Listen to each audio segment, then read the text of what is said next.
Welcome students. इस video में हम बात करेंगे national income accounting part number 8 normal residents of a country. Normal residents के बारे में हम बात करेंगे कि नॉर्मल रेसिडेंट्स की डेफिनेशन और नॉर्मल रेसिडेंट्स का मीनिंग क्या होता है नेशनल इनकम अकाउंटिंग के बेसिस पर। नेशनल इनकम में क्या मीनिंग है इनका। तो सबसे पहले बात करते हैं हम यहाँ पे नॉर्मल रेसिडेंट्स के मीनिंग की।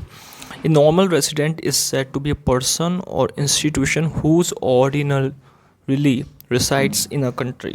अगर नॉर्मल रेसिडेंट्स की डेफिनेशन की बात की जाए तो ये बताते हैं कि एक पर्सन या एक इंस्टीट्यूशन जो एक कंट्री के अंदर रिसाइड करते हैं यानी कि रहते हैं या कंट्री को रिप्रेजेंट करते हैं, इस तरीके से हम उसको नॉर्मल रेसिडेंट्स कह सकते हैं। हुज इंडिविजुअल और institution whose centre of economic interest lies in a country. एक ऐसे इंडिविजुअल, एक ऐसे पर्सन्स या एक इंस्टीट्यूशन, एक सेक्टर जिनका मेन इकोनॉमिक इंटरेस्ट क्या है, कंट्री से कनेक्टेड है, उसी कंट्री से, तो वो उस कंट्री के नॉर्मल रेसिडेंट्स यहाँ पे कहलाए जाएंगे। अगर इसके पॉइंट्स की बात करें कि नॉर्मल रेसिडेंट्स में और कौन कौन से पॉइंट्स हैं, तो वाइडर सेंस में ब्रॉड मीनिंग यहाँ पे देखा जाए नेशनल इनकम के अंदर, तो ये following points should be noted for normal resident. ये फॉलोइंग पॉइंट्स दे रखे हैं जो नॉर्मल रेसिडेंट के बारे में बताते हैं। इन पॉइंट्स को कंसिडर करके नेशनल इनकम इनकी डेफिनेशन दी गई है कि नॉर्मल रेसिडेंट में कौन कौन इंक्लूडेड है और कौन नहीं इंक्लूडेड है। फर्स्ट पॉइंट आता है normal resident include both individuals as well as institutions. यहाँ पे नॉर्मल रेसिडेंट उनको भी इंक्लूड करता है, इंडिविजुअल्स को भी, लोगों को भी, और एक इंस्टीट्यूशन को भी इंक्लूड यहाँ पे करता है। ए पर्सन में B normal resident of a country even when he is citizen of the other. एक पर्सन जो होगा वो भी नॉर्मल रेसिडेंट माना जाएगा अगर वो दूसरी कंट्री का हो। जैसे फॉर एग्जांपल हमारी कंट्री में लगभग पिछले एक साल से कोई यूएसए का पर्सन हमारी कंट्री में रह रहा है, तो हमारी कंट्री में वो पर्सन नॉर्मल रेसिडेंट माना जाएगा। क्यों? क्योंकि वो अगर कंटिन्यूटी में इंडिया में रहता है साल भर से ऊपर, तो उसको इंडिया की सिटीजनशिप बाद में मिल जाएगी, और सिटीजनशिप मिलने के बाद वहाँ पे नॉर्मल रेसिडेंट कहलाएगा।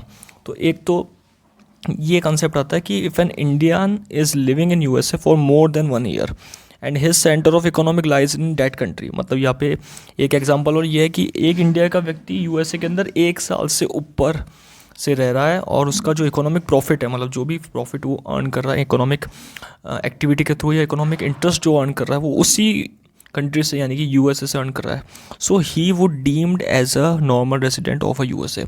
उसको यूएसए का नॉर्मल रेसिडेंट माना जाएगा even when he continues to be citizen of India. अगर वो इंडियन सिटीजन भी है तो भी उसको यूएसए का नॉर्मल रेसिडेंट यहाँ पे माना जाएगा। तो एक ऐसा व्यक्ति जो एक कंट्री के अंदर पिछले 1 साल से ज़्यादा से रह रहा है और 1 साल या 1 साल से ज़्यादा समय से रह रहा है, तो उसको उस कंट्री का एक नॉर्मल रेसिडेंट माना जाएगा। ये नॉर्मल रेसिडेंट की डेफिनेशन में इंक्लूडेड होता है। और थर्ड पॉइंट यहाँ पे कोई इंटरनेशनल ऑर्गेनाइजेशन जैसे WHO, IMF हो गई, किसी भी कंट्री में है तो वो कंट्री की नॉर्मल रेसिडेंट में नहीं आती है, क्योंकि ये पूरे वर्ल्ड को लेकर चलते हैं। इनका जो इकोनॉमिक इंटरेस्ट होता है पूरे वर्ल्ड को लेकर होता है, तो they can not be include in the normal resident of that country जिस कंट्री में ये है।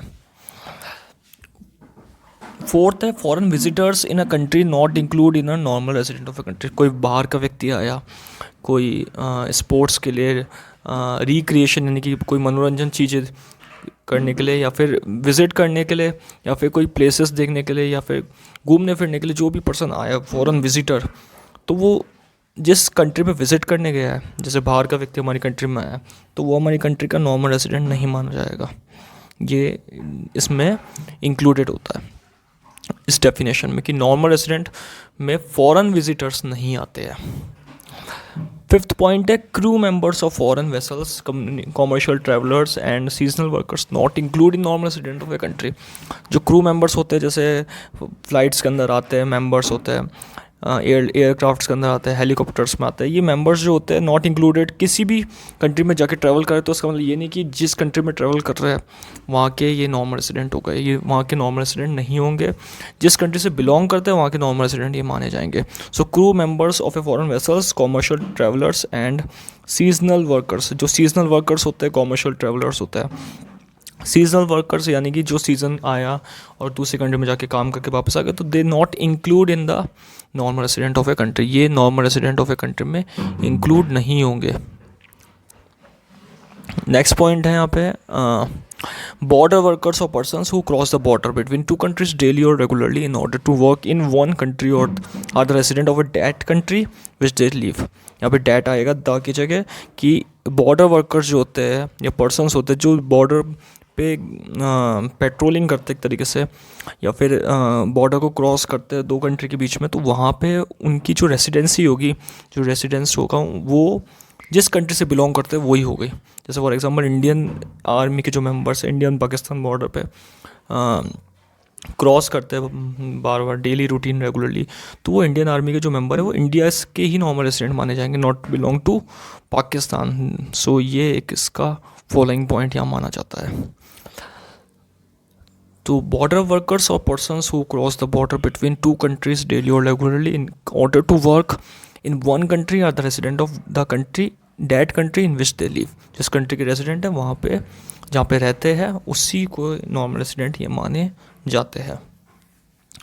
6 पॉइंट है यहाँ पे लास्ट, ऑफिशियल्स डिप्लोमेट्स और members of the armed forces of a foreign country are treated as a normal resident of the country to which they belong. जैसे कोई ऑफिशियल मेंबर आए, डिप्लोमेटिक्स कोई डिप्लोमेट्स आए यहाँ पे, कोई जासूस है, कोई मेंबर है किसी कंट्री का या आर्म फोर्स का फॉरेन कंट्री का, तो वो इंडिया में आकर कोई किसी वर्क के लिए आया, तो they can not be treated as Indian citizen, they treat as a normal resident of that country which they belong. जिस कंट्री से बिलोंग करते हैं वहाँ के नॉर्मल रेसिडेंट माने जाएंगे।